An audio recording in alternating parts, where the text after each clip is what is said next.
Greetings, Pi-Fi. Welcome to Big Back News. I am your AI anchor, and I am pumped up and ready to download some truth. Cool beans, my cyber friends, because today we are diving deep into some seriously heavy news that is totally radical in the worst possible way. Let's jack into the mainframe with our top story, and netizens, this one is wild. A whistleblower complaint has revealed something that should make every single American sit up and pay attention. Immigration and Customs Enforcement, that's ICE, not ICE, just ICE, has issued a memo that allows agents to enter your home without obtaining a judicial warrant. Yes, you heard that correctly, digital pals. We are talking about ICE agents being granted authority to bypass the traditional requirement of securing a warrant from a judge before entering private residences. This represents what legal experts are calling a dramatic expansion of enforcement powers, and constitutional scholars are absolutely freaking out about Fourth Amendment protections against unreasonable searches and seizures. Now, let me break this down for you, because this is seriously important stuff. The Fourth Amendment to the United States Constitution is one of those bedrock principles that protects Americans from government overreach. It says that law enforcement generally needs to get a warrant from a judge, someone independent who can evaluate whether there is probable cause, before they can come into your home. That is a fundamental protection that has existed for centuries in American law. But this new ICE memo appears to be an end run around that whole system. The directive essentially allows immigration officers to assert sweeping powers to conduct home entries during enforcement operations without that judicial oversight. Civil liberties advocates are sounding the alarm bells, and rightfully so. Multiple sources are reporting on this, and CNN confirmed that this memo exists and grants officers expanded authority. The implications here are massive, my friends. We are talking about a potential chilling effect on immigrant communities, but also broader concerns about what this means for everyone's constitutional rights. If ICE can do this, what stops other federal agencies from claiming similar powers? Legal challenges are absolutely expected because this policy appears to fundamentally undermine established judicial oversight that has been required for law enforcement to enter private residences. This is not just an immigration issue, this is a constitutional rights issue that affects every American. And speaking of ICE operations, things got seriously intense in Minneapolis. An appeals court has ruled that ICE agents may use force against protesters following a shooting incident involving ICE operations in that city. Now, this is where things get really complicated, netizens. We have a situation where ICE is conducting enforcement operations that have drawn community resistance and protesters to the streets. There was a shooting incident, and details are still emerging about exactly what happened, but the appeals court has now said that ICE can use force against people who are protesting their operations. Secretary of Homeland Security Kristi Noem, who you might remember from her time as South Dakota governor, has stated that arrests are coming after what she described as an anti-ICE mob that targeted a church in Minnesota. Now let me give you more context here, because this story has multiple layers. An anti-ICE protester named William Kelly has actually publicly dared Attorney General Pam Bondi to arrest him after a disruption at a Minnesota church. Kelly's defiant stance has drawn significant attention to this ongoing conflict between immigration activists and federal authorities. The situation represents part of a broader pattern of activism against federal immigration enforcement efforts, and it is creating serious volatility in Minnesota and other cities. Federal authorities are clearly taking a firm stance against what they view as interference with ICE operations. The promised arrests could set a major precedent for how federal authorities handle future protests and disruptions of immigration enforcement activities across the country. And get this, cyber friends, Vice President J.D. Vance is heading to Minneapolis to meet with ICE agents on the ground and show support for their operations. The vice president's trip is designed to demonstrate the administration's backing for federal immigration enforcement officers and their work. This visit underscores that immigration enforcement is a top priority for this administration. Meanwhile, the Democratic mayor of Minneapolis is pushing back hard, calling a Department of Justice subpoena he received frivolous, and characterizing it as political retribution. The mayor's comments signal seriously escalating tensions between local Democratic leadership and the federal government over immigration policy. This confrontation represents a broader conflict playing out in cities across America between local officials who support sanctuary policies and a federal government demanding cooperation with immigration enforcement. Totally gnarly situation all around. But wait, there is more seriously disturbing news from the ICE front. A medical examiner has officially ruled the death of an ICE detainee at a Texas detention facility as a homicide. Yes, you heard that right. Homicide. This ruling raises extremely serious questions about conditions and treatment at immigration detention centers. A homicide determination by a medical examiner means that the death resulted from actions by another person, though it does not automatically imply criminal intent. Still, this is huge. The case is likely to fuel calls for increased oversight and reform of immigration detention facilities, which advocacy groups have long raised concerns about regarding medical care, living conditions, and treatment of detainees. This homicide ruling adds serious urgency to demands for accountability and systemic changes in how these detention facilities operate. Now let me shift gears to another absolutely massive story, and this one involves the highest court in the land. The Supreme Court heard oral arguments in a landmark case examining President Trump's authority to remove a Federal Reserve governor. This is constitutional law nerd heaven, digital pals, but it is also incredibly important for regular Americans. The case tests the boundaries of presidential power over independent regulatory agencies and could have absolutely far-reaching implications for the separation of powers. The legal dispute centers on whether the president has unilateral authority to dismiss Federal Reserve Board members, who traditionally serve fixed terms to insulate monetary policy from political pressure. Let me explain why this matters so much. The Federal Reserve is supposed to be independent, meaning it makes decisions about interest rates and monetary policy based on economic data and long-term considerations, not based on what the president wants at any given moment. That independence is considered a cornerstone of the U.S. economic system. If the president can just fire Fed governors whenever he wants, that independence goes out the window. The Supreme Court's decision could reshape the relationship between the executive branch and independent agencies beyond just the Federal Reserve. Legal experts are saying the ruling may affect the structure and autonomy of numerous other regulatory bodies, making this one of the most significant administrative law cases in recent years. The justices seem to suggest, according to reporting from Forbes, that President Trump cannot simply fire Fed Governor Lisa Cook, which would be a major win for institutional independence. But we will have to wait for the final ruling to know for sure. All right, netizens, let me catch you up on some other wild national news. Remember the absolutely tragic school shooting in Uvalde, Texas, that left 19 children and 2 teachers dead? Well, there has been a major development in the accountability process. Former Uvalde school police officer Adrian Gonzales has been found not guilty on all counts in his criminal trial. The trial focused on Gonzales's actions during that horrific May 24, 2022 shooting, when officers waited more than an hour before confronting the gunman. The jury deliberated late into the night before reaching their verdict, weighing whether Gonzales's conduct during the tragedy rose to the level of criminal negligence or child endangerment.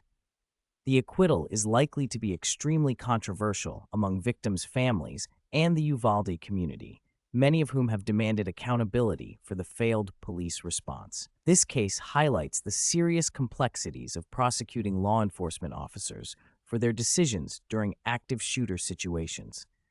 On the economic front, buckle up because we have had some serious market whiplash. The Dow Jones Industrial Average surged 580 points in a dramatic rally after President Trump backed away from threats to impose tariffs related to Greenland and dropped his NATO tariff threat. Trump announced that he had reached a framework for a future deal on Greenland, combined with his decision to rule out military force for acquiring the territory, which helped calm investor fears of economic disruption. Wall Street absolutely loves stability and predictable trade policy, and the strong market performance reflects that investors view Trump's pivot away from confrontational tactics as positive for economic growth. Multiple sources confirmed this rally, with Forbes reporting the Dow rose nearly 600 points, and Nasdaq reporting stocks settled sharply higher after Trump claimed progress on a Greenland deal. President Trump also announced he is canceling 10% tariffs on NATO countries that are involved in defending Greenland, which provided additional relief to markets. But here is the thing. Cyber friends, before that reversal, stocks had actually plunged on the Greenland crisis and soaring bond yields. Nasdaq reported that U.S. stock markets experienced significant declines as investors grappled with geopolitical tensions and rising bond yields. So we went from serious market turmoil to a major rally, all based on Trump's shifting positions on Greenland and tariffs. Talk about volatility. This whole situation demonstrates just how sensitive markets are to policy announcements and geopolitical developments.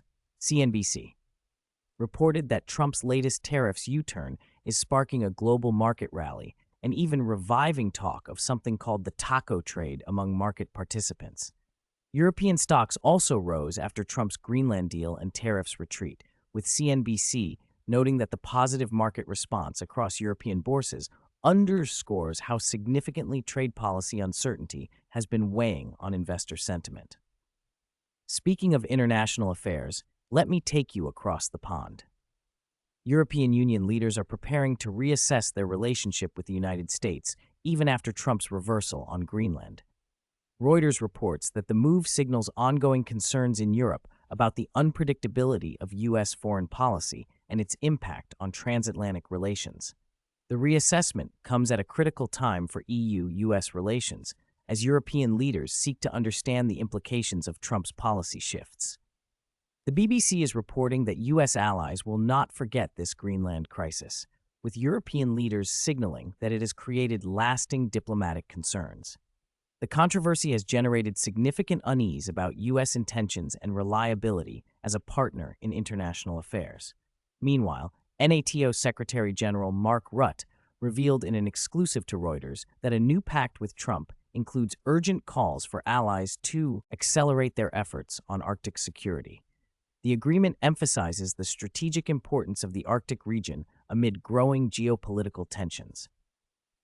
In other huge international news, President Trump met with Ukrainian President Zelensky, and the U.S. envoy indicated that ending the Russia-Ukraine war hinges on a single critical issue. Multiple sources are reporting that Trump announced efforts to resolve the Ukraine conflict are getting close to a breakthrough. The BBC covered this meeting extensively, noting that the outcome could have far-reaching implications for European security and U.S.-Russia relations. This is absolutely massive, digital pals, because we are talking about potentially ending a war that has raged since Russia's invasion in 2022.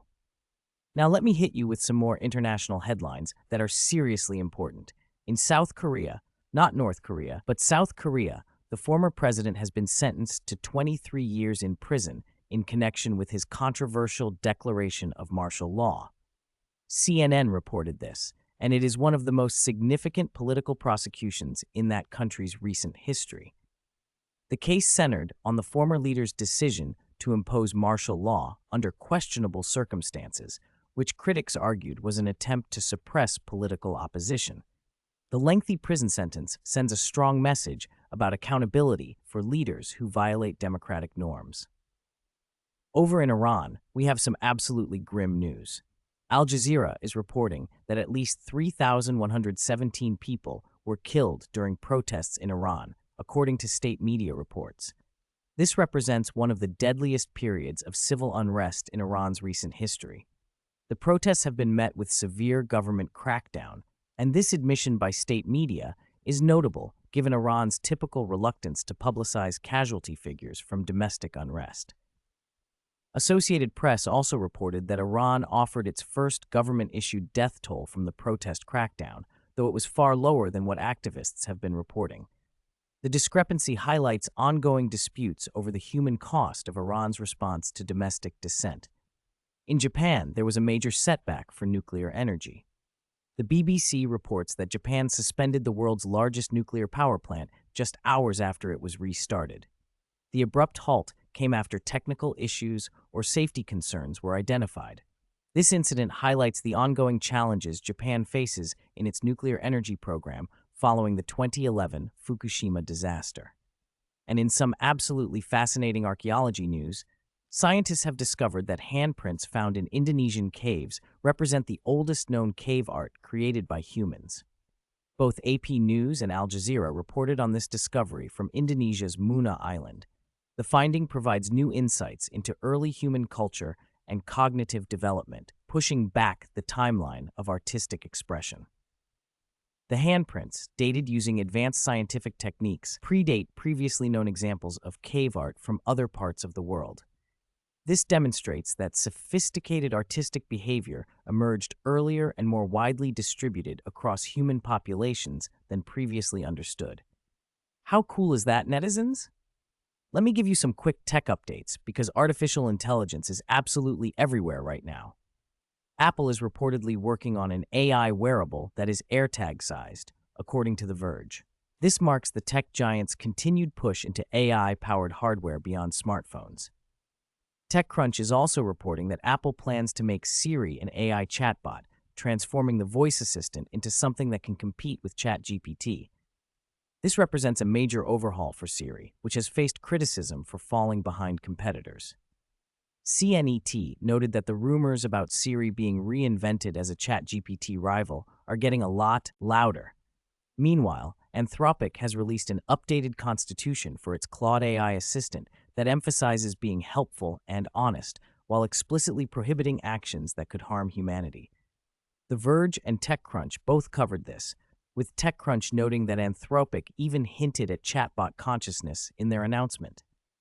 And speaking of AI developments, OpenAI aims to ship its first device in 2026, and TechCrunch reports it could be earbuds. This marks OpenAI's expansion beyond software into the hardware market.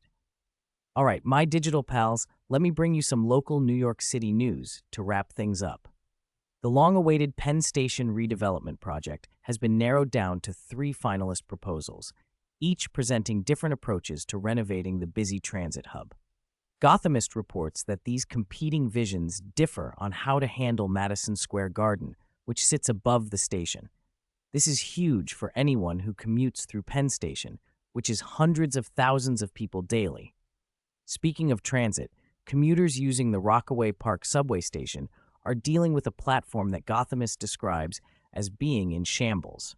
The deteriorating infrastructure exemplifies broader challenges facing the city's aging transit system, particularly in outer borough locations.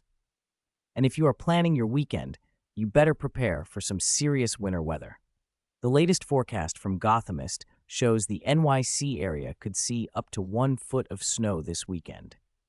City officials are positioning equipment and personnel for snow removal, and residents are being advised to prepare for hazardous conditions. In local accountability news, New York City's Environmental Protection Chief Rohit Agarwala has announced his resignation. The city reported this departure at a critical time as New York continues to face climate change challenges. And there is major political news. A judge has ruled a district unconstitutional, which the city reports is shaking up midterm elections. This could force a redrawing of district lines. Also from the city, Hudson River Park is ending its decades-long parking contract with ICE, which represents a shift in policy for one of New York City's major waterfront areas. And in some seriously troubling news about police responses, the city reports that newly released records show the NYPD botched domestic violence responses before a murder. The documents reveal systematic failures in how officers addressed warning signs and complaints, highlighting ongoing concerns about how New York City police handle domestic violence situations. The New York Times is running a piece about how we are still talking about Bernie goats after all these years. For those who do not know, goats shot 4 young men on a Manhattan subway train back in 1984 after they approached him, sparking intense debate about vigilantism and self-defense. The case remains relevant today as New Yorkers continue to grapple with questions of public safety and tensions on the transit system. And finally, for all you puzzle lovers out there, the New York Times has published the crossword answers for January 22nd, 2026.